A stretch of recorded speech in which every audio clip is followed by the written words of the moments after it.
சொந்தமா 2 கப்பல்களை வாங்கி ஓட்டின ஒரு கோடீஸ்வரர். கடைசியில ஜெயில்ல சாப்பாட்டுக்கே வழி இல்லாம மாடு மாதிரி செக்கிழுத்தாருன்னா நம்ப முடியுதா?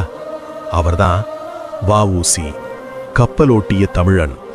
ஆங்கிலேயர்கள் கடல்ல வச்சிருந்த ஆதிக்கத்தை உடைக்க சுதேசி நாவாய் சங்கம் ஆரம்பிச்சு அவங்களுக்கே சவால் விட்டார். தொழில்ல அவரை ஜெயிக்க முடியாத பிரிட்டிஷ் அரசாங்கம் அவரை கைது செஞ்சு கோயம்புத்தூர் சிறையில அடைச்சது. அங்க கல்லுடைக்கும் வேலை, அப்புறம் மாடுகள் இழுக்கிற கனமான செக்கே. மனுஷனாயிருந்த இவரை அதை இழுக்க வச்சாங்க. கால்ல சங்கிலி, கையெல்லாம் ரத்தம், உடம்பே உருக்குலைஞ்சுது. நாட்டுக்காக சொத்தை இழந்தவங்க உண்டே, ஆனா தன்மானத்தையே உடம்பையே உருக்கி கொடுத்த தியாகி இவர்தான். அதனால்தான் வரலாறு அவரை செக்கிழுத்த சம்மல்னு சொல்லுது.